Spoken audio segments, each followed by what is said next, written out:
नमस्कार विद्यार्थी मित्रों, अगाऊ आपणे एक लेक्चर में गति ने लगती बाबतों की थोड़ी चर्चा करी हती। भौतिक विज्ञान विषय विषय पण आपणे थोड़ी चर्चा करी हती। हवे आज आपणे आ चेप्टर नी थोड़ी वधारे माहिती मेळवी। सुरेख पथ पर गति त्रीजું चेप्टर आपणुं 11 साइंस विषय भौतिक विज्ञान सुरेख पथ पर गति। सौथी पहला आपणो प्रश्न ए थाय के गति एटले शुं?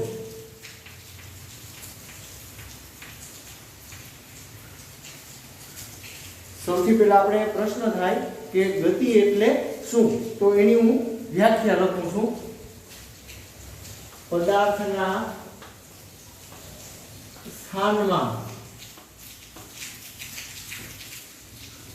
समयनी साथे थता फेरफारने गति कहे छे। विद्यार्थी मित्रों, आ व्याख्या तमे पण जाणो छो।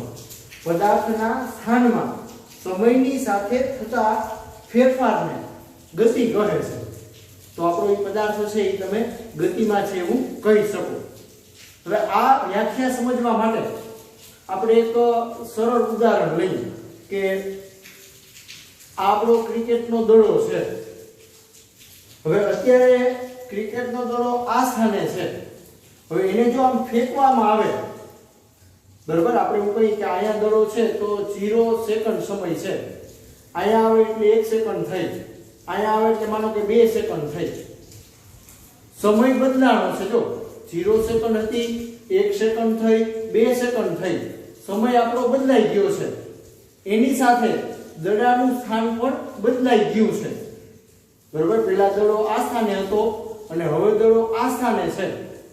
तो आ जे दड़ो छे एने गति करी छे एवुं तमे कही शको। विद्यार्थी मित्रों, अहींया हूँ आकृति दोरीने समजावવાનો प्रयत्न करूं छुं के आ मानो के आपणो क्रिकेटनो दड़ो छे। हवे आ समय आपणे लई के t बराबर 0 सेकंड समय छे। हवे आ दड़ाने आपणे आम फेंकवामां आव्यो, बराबर। तो कोई एक समये ईनो ई दड़ो छे ए अहींया आवशे એટલે આપણે અંદાજિત કહીએ કે 1 સેકન્ડ સમયે દડો આ સ્થાને હતો। હજી આપણે આગળ વિચારી તો અમુક સમય થાય તો આ દડો ધારો કે આ સ્થાને આવે છે। तो આપણે એવું કહીએ કે 2 સેકન્ડ સમય થયો છે। પહેલા આપણો દડો આ સ્થાને હતો, હવે આપણો દડો આ સ્થાને આવી ગયો છે। જો એના સ્થાનમાં ફેરફાર થયો છે, સમયની સાથે એના સ્થાનમાં ફેરફાર થયો છે। તો આપણે આ આપણો આ દડો છે એને આમ ગતિ કરી છે, આ દડાએ ગતિ કરી છે, અથવા આપણે એવું કહીએ કે આ દડો ગતિમાં છે એવું તમે કહી શકો। विद्यार्थी मित्रों, एकदम सरल व्याख्या है। पदार्थना स्थानमा समयनी साथे थता फेरफारने, समयनी साथे एनुं स्थान जो बदलातुं होय तो ई पदार्थ गतिमां छे एवुं तमे कही शको। एनाथी आगळ आपणे आपणो जे पाठ छे एनुं नाम छे सुरेख पथ पर गति। हवे सुरेख पथ पर गति એને આપણે સુરેખ ગતિ કહીએ।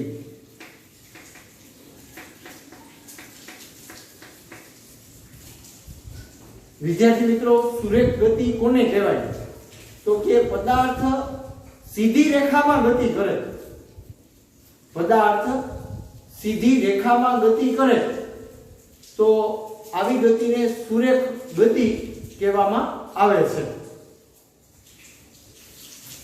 પદાર્થ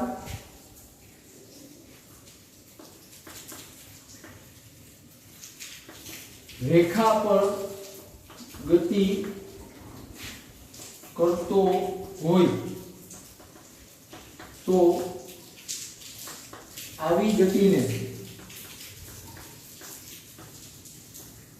सुरेख गति કહે છે। अथवा तमे एवुं कहो के सुरेख पथ पर गति कहे छे। पदार्थ रेखा पर गति करे, बराबर। तमे जोई शको के आपणो आ क्रिकेटनो दड़ो छे, आ क्रिकेटनो दड़ो छे एने आम रेखाना रूपमां गति करी छे। जो आम रेखाना रूपमां गति करे छे तो आवी गति छे एने सुरेख पथ पर गति कहे छे, अथवा एवुं कहो के सुरेख गति कहे छे। હવે આનાથી આગળ બીજા ઉદાહરણ લેવા હોય તો તમે લઈ શકો કે કોઈ કાર છે અથવા કોઈ વાહન છે, બરોબર, એ હાઈવે ઉપર, રોડ ઉપર, બરોબર, આમ સીધી રેખામાં આગળ વધે, અથવા એનું વાહન જો આમ પાછું આવે તો આ ગતિ છે એને સુરેખ પથ પર ગતિ કહે છે, બરોબર। આવા બીજા તમે પણ ઘણા બધા ઉદાહરણ વિચારી શકો। विद्यार्थी मित्रों, આપણે આ પાઠમાં કઈ બાબતનો અભ્યાસ કરવાનો છે, બરાબર, એની આપણે થોડીક વાત કરી। તો એક તો ગતિ વિશે શીખવાનું છે, ગતિનું વર્ણન કેવી રીતે કરવામાં આવે, ગતિનું વર્ણન કેવી રીતે કરવામાં આવે, એનાથી આગળ આપણે વેગ અને પ્રવેગ રાશિની પણ વાત કરવાની છે। वेग અને પ્રવેગ જે રાશિ છે એની પણ આપણે વાત કરવાની છે। પથ લંબાઈ છે, સ્થાનાંતર છે, વેગ છે, પ્રવેગ છે, આ રાશિઓની પણ આપણે વિગતે ચર્ચા કરવાની છે, અભ્યાસ કરવાનો છે। એનાથી આગળ અચળ પ્રવેગી ગતિ માટેના 3 સમીકરણ આપણે તારવવાના છે।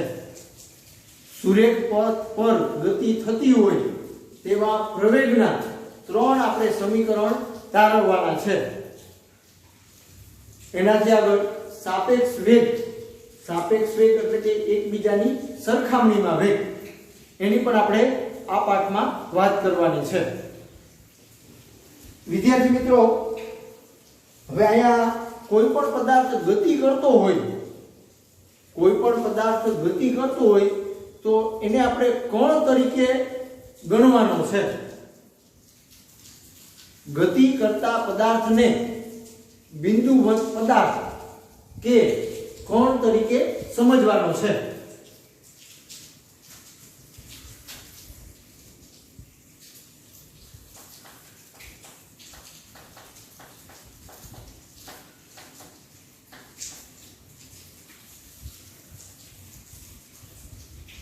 गति करता बिंदुवत पदार्थ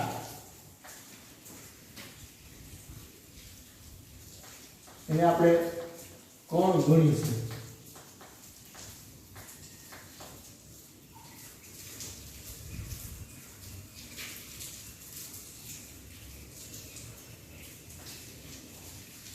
વિદ્યાર્થી મિત્રો, બરાબર સમજો, જે પદાર્થ આપણો આમ ગતિ કરે છે, જેવી રીતે મેં તમને વાત કરી કે આ ક્રિકેટનો દડો છે એ આમ ગતિ કરે છે, તો આને તમારે કોણ તરીકે લેવાનું થાય, બિંદુવત પદાર્થ કયો કે કોણ કયો। હવે આપણે સૌથી પહેલા ભૌતિક વિજ્ઞાનમાં કોણ શબ્દ છે એ તમારે અવારનવાર આવશે। ભૌતિક વિજ્ઞાન વિષયમાં કોણ શબ્દ છે એ તમારે અવારનવાર આવશે, એટલે આપણે કોણની સંકલ્પના જોઈએ।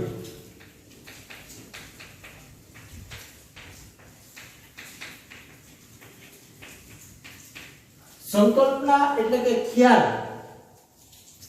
સંકલ્પના એટલે કે ખ્યાલ, સમજૂતી। કોણની સંકલ્પના એટલે કે કોઈ પણ પદાર્થ હોય એને તમે કોણ તરીકે ક્યારે લઈ શકો। તો સૌથી પહેલા આપણે કોણ છે, બરોબર, એનો પરિચય આપી કે કોણ છે એ તમારે કેવો હોય। તો કોણની વ્યાખ્યા એમાં તમે એવું કહી શકો કે અમુક દળ ધરાવતો પદાર્થ, અમુક દળ ધરાવતો બિંદુવત પદાર્થ, તો એને કોણ કહેવામાં આવે। અથવા તમે એમ કહો કે બિંદુવત દળ ધરાવતા પદાર્થને કોણ કહે છે। વ્યાખ્યા બરાબર સમજો। બિંદુવત દળ ધરાવતા પદાર્થને કોણ કહે છે। અથવા તમે એવું કહો કે અમુક દળ ધરાવતા પદાર્થને કોણ કહે છે? વિદ્યાર્થી મિત્રો, આપણે જે આ વ્યાખ્યા આપી એમાં બિંદુ શબ્દ આવ્યો. તમે બધા જાણો છો કે ગણિતમાં બિંદુ છે એ અવ્યાખ્યાયિત પદ છે. બિંદુ છે એ અવ્યાખ્યાયિત પદ છે. તો બિંદુ એટલે શું? આપણે પ્રશ્ન એવો થાય કે બિંદુ અવ્યાખ્યાયિત પદ છે તો એ બિંદુ શું છે? તો એના માટે આપણે એવું કહી શકીએ કે અવકાશમાં વિચારી શકાય તેવી ખૂબ જ નાની જગ્યા. અવકાશમાં વિચારી શકાય, અવકાશમાં વિચારી શકાય તેવી સૂક્ષ્મ જગ્યા, તો એને બિંદુ કહેવામાં આવે. હવે આપણે વાત કરી કે વિચારી શકાય, બરોબર. હું તમને એમ કહું કે આ બિંદુ છે, તો આને ચોક્કસ માપ થઈ ગયું. જો વિદ્યાર્થી મિત્રો બરાબર સમજો. આ હું એમ કહું કે તમે આ રીતે દોરો કે આ બિંદુ છે, તો આ બિંદુ છે એને ચોક્કસ માપ થઈ ગયું, બરોબર. બિંદુ એટલે ખાલી વિચાર, અવકાશમાં વિચારી શકાય તેટલી નાની જગ્યા, ખાલી વિચારી શકાય, બરોબર. બાકી તો તમે આવું ટપકું દોરો તો આ બિંદુ નથી, એને ચોક્કસ માપ થઈ ગયું, એને ચોક્કસ સાઈઝ થઈ ગઈ, બરોબર. એને પણ કંઈક પાછું દળ આવતું હશે, બરોબર. તો આ રીતે તમે કોણ છે એનો પરિચય આપી શકો. હવે આપણે વ્યાખ્યામાં બિંદુનો ઉપયોગ કર્યો, બરોબર. વ્યાખ્યામાં આપણે બિંદુની વાત કરી છે, તો બિંદુ આપણું અવ્યાખ્યાયિત પદ છે. તો ઈ બિંદુ શું છે? તો કે અવકાશમાં, આપણી આજુબાજુ જે અવકાશ છે એમાં વિચારી શકાય, દોરી શકાય નહીં, વિચારી શકાય એટલી સૂક્ષ્મ જગ્યા, તો એને બિંદુ ગણવામાં આવે છે. બાકી આ રીતે આપણે આ ટપકું કર્યું છે, બરોબર. તો આને ચોક્કસ માપ થઈ ગયું, એની ચોક્કસ સાઈઝ થઈ ગઈ, બરોબર. આને તમે બિંદુવત ન કહી શકો, બરોબર. એનું દળ પણ કંઈક આવતું હશે, એટલે આને તમે બિંદુવત લઈ શકો, ગણી શકો નહીં. એટલે આપણે અહીંયા કોણની વાત કરવી હોય તો એનો તમે પરિચય આપી શકો. કેવી રીતે? તો કે બિંદુવત દળ ધરાવતા પદાર્થને કોણ કહે છે? દળ છે એ બિંદુવત હોય તો એને તમે કોણ કહી શકો. અથવા તમે એવું પણ કહી શકો કે અમુક દળ ધરાવતા બિંદુવત પદાર્થને, અમુક દળ ધરાવતા. વ્યાખ્યા બરાબર સમજો.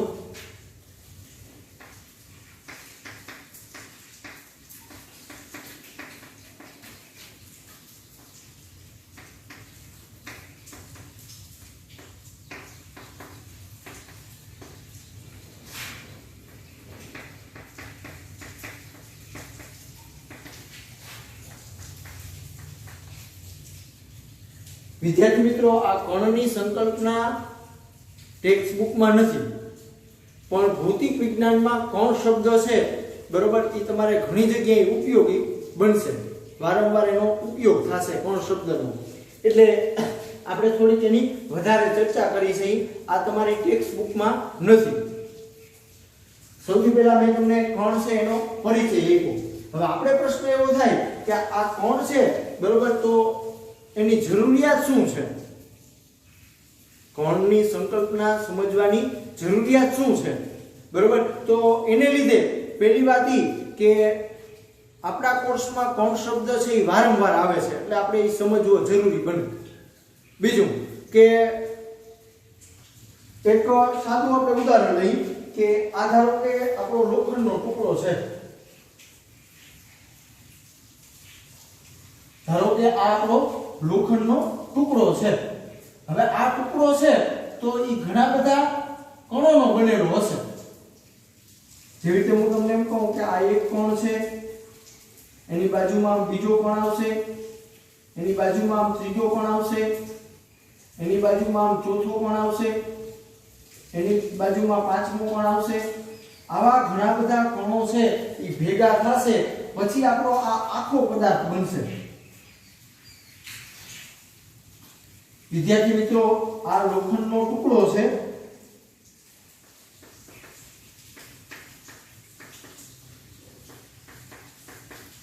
હવે આ લોખંડનો ટુકડો છે તો એ ઘણા બધા કણોનો બનેલો હોય છે. હવે અહીંયા મેં અમુક કણ બતાવ્યા છે, બરોબર. આવા ઘણા બધા કણ આવશે આની અંદર, ત્યારે આપણો આ લોખંડનો ટુકડો આખો બની જશે. હવે આપણે સમજવા માટે શું કરી કે અમુક કણને ધ્યાનમાં લઈ. જેવી રીતે હું તમને એમ કહું કે અહીંયા કોઈ એક કણ છે, એક કણ અહીંયા છે, એક કણ અહીંયા છે, એવી રીતે અહીંયા કોઈ એક કણ છે, એક કણ અહીંયા છે, એક કણ અહીંયા છે. વાસ્તવમાં લોખંડનો ટુકડો ઘણા બધા કણો ભેગા થયા અને પછી બન્યો હશે. આપણે સરળતા ખાતર સમજવા માટે અહીંયા અમુક કણને ધ્યાનમાં લઈ મેં અહીંયા અમુક કણ દર્શાવ્યા છે સમજવા માટે. હવે આ ટુકડો છે એને હું એક સ્થાનેથી આમ બીજા સ્થાને લઈ જાઉં, એટલે કે આ ટુકડો છે, બરોબર, એ આપણે એક સ્થાનેથી બીજા સ્થાને લઈ જઈએ.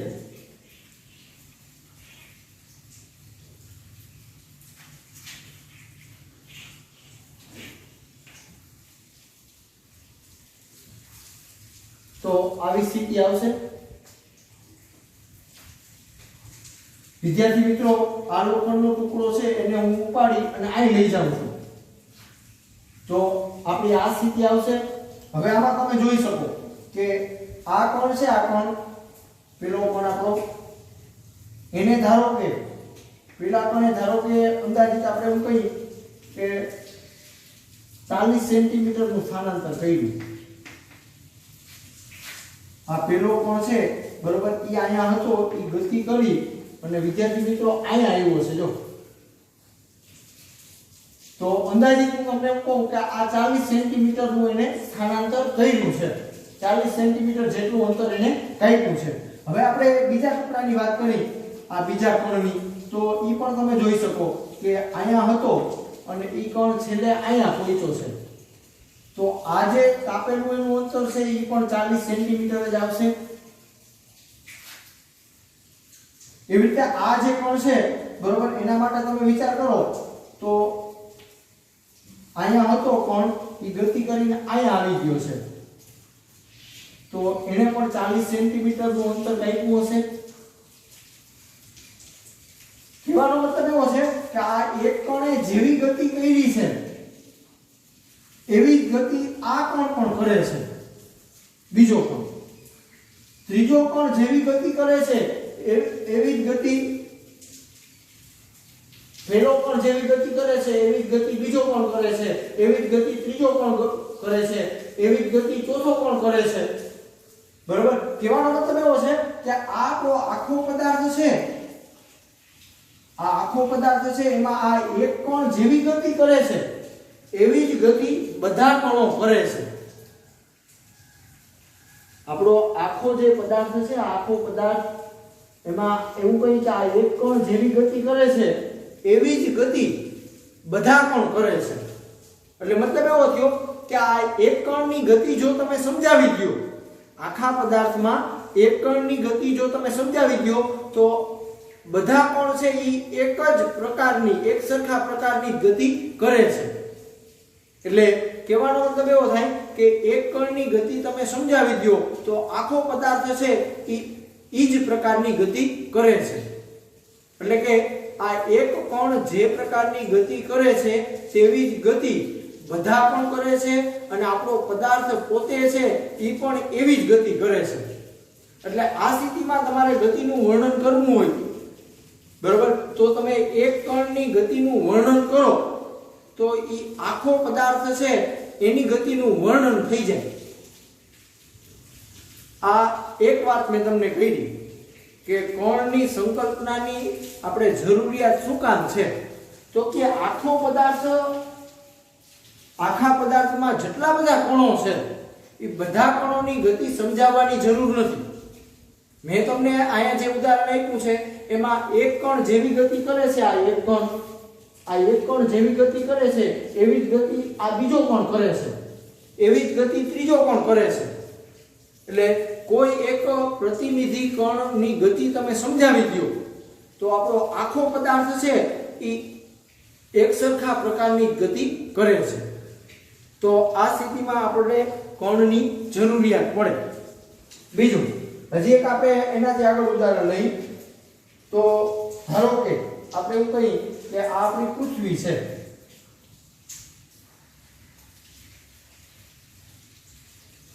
આ આપણી પૃથ્વી છે અને આ માનો કે સૂર્ય છે.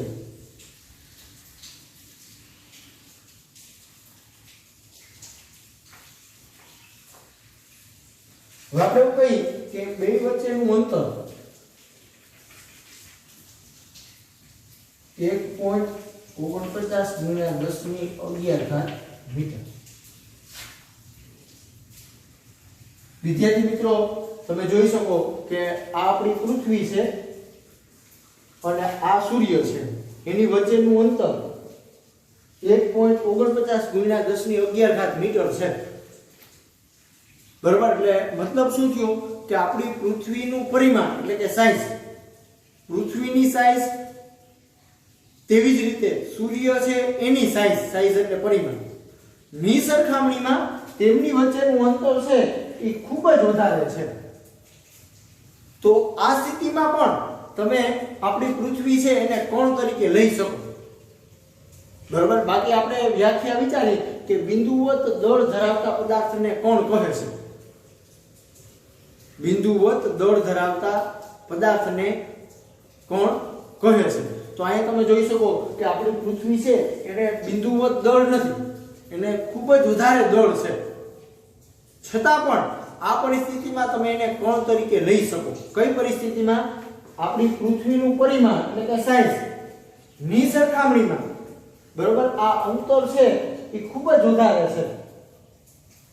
બરોબર. સૂર્ય અને પૃથ્વી વચ્ચેનું જે અંતર છે એ ખૂબ જ વધારે છે. કોના કરતા? તેમના પરિમાણની સરખામણીમાં, તેની સાઈઝની સરખામણીમાં આ અંતર ખૂબ જ વધારે છે. તો આ સ્થિતિમાં તમે આ પદાર્થ છે બરોબર એને કોણ તરીકે લઈ શકો. એટલે વિદ્યાર્થી મિત્રો આ કોણ છે એની સંકલ્પના તમારે ટેક્સ્ટ બુકમાં નથી, પણ કોણ શબ્દ છે એનો ભૌતિક વિજ્ઞાનમાં ખૂબ જ ઉપયોગ થાય છે. હવે કઈ પરિસ્થિતિમાં તમે પદાર્થને કોણ કહી શકો? કઈ પરિસ્થિતિમાં પદાર્થને તમે કોણ તરીકે લઈ શકો? તો એક આ પરિસ્થિતિ થઈ કે આપણો આ પદાર્થ છે, આપણો આ લોખંડનો ટુકડો, એમાં આ એક કણ જેવી ગતિ કરે છે એવી જ ગતિ બધા કણ કરે છે. તો આ બધા કણો છે બરોબર એની ગતિનું વર્ણન કરવાની જરૂર નથી. કોઈ એક કણની ગતિ તમે સમજાવી દો, આખા પદાર્થમાંથી કોઈ એક કણની ગતિ જો સમજાવી દો તો બધા કણની ગતિ એ જ પ્રકારની આવશે. એટલે કે કોઈ એક પ્રતિનિધિ કણની ગતિ, પ્રતિનિધિ કણ લઈ એની ગતિ તમારે સમજાવી દેવાની તો એ આખો પદાર્થ છે એ જ પ્રકારની ગતિ કરતો હોય છે. બીજી વાત મેં તમને કહી કે પૃથ્વી અને સૂર્ય એની વચ્ચેનું અંતર ખૂબ જ વધારે છે. તો આ સ્થિતિમાં તમે પૃથ્વીને કોણ તરીકે લઈ શકો. બરોબર. એવી રીતે તમારી ટેક્સ્ટ બુકમાં એવી વાત કરેલી છે કે આપણો કોઈ ગતિ કરતો પદાર્થ છે બરોબર એનું માફકસર સમયમાં કાપેલું અંતર તેના પરિમાણ કરતા વધુ હોય. તેના પરિમાણ એટલે કે સાઈઝ, પદાર્થની સાઈઝ કરતા એને કાપેલું અંતર જો વધારે હોય બરોબર તો આને તમે કોણ તરીકે લઈ શકો. જેવી રીતે હું તમને એમ કહું કે આ કોઈ પદાર્થ છે બરોબર. હવે આ પદાર્થ છે એટલે આ બિંદુએથી હું આ બિંદુએ લઈ ગયો, આ બિંદુએ હતો પદાર્થ એને હું આ બિંદુએ લઈ ગયો તો જો એની જે સાઈઝ છે, સાઈઝ પરિમાણ એનું, એની સરખામણીમાં એને આ અંતર વધારે કાપ્યું છે. તો આ સ્થિતિમાં આ પદાર્થને તમારે કોણ તરીકે લેવાનો થાય. આ સ્થિતિમાં આ પદાર્થને તમારે કોણ તરીકે લેવાનો થાય. એટલે વિદ્યાર્થી મિત્રો કોણની સંકલ્પના એનો પરિચય મેં અહીંયા તમને આપ્યો છે. ટેક્સ્ટ બુકમાં આ સંકલ્પના આપી નથી, પણ પદાર્થ છે એને કોણ તરીકે તમારે ક્યારે લેવાનો તો એના માટે તમને ચોખવટ કરી છે કે જે પદાર્થ આમ ગતિ કરતો હોય, પદાર્થ આમ ગતિ કરતો હોય તો એને તમારે કોણ તરીકે ગણવાનો થાય. બીજી વાત, આ એક વાત થઈ બરાબર. બીજી વાત કે એને જે કાપેલું અંતર છે એના પરિમાણની સરખામણીમાં વધારે હોય તો પણ તમારે પદાર્થને કોણ તરીકે લેવાનો. આ બે બાબત તમારી ટેક્સ્ટ બુકમાં આપી છે. હવે એનાથી આપણે આગળ વધી કે શુદ્ધ ગતિ વિજ્ઞાન, તો એની ચર્ચા અગાઉ પણ મેં તમને સમજાવી હતી. શુદ્ધ ગતિ વિજ્ઞાન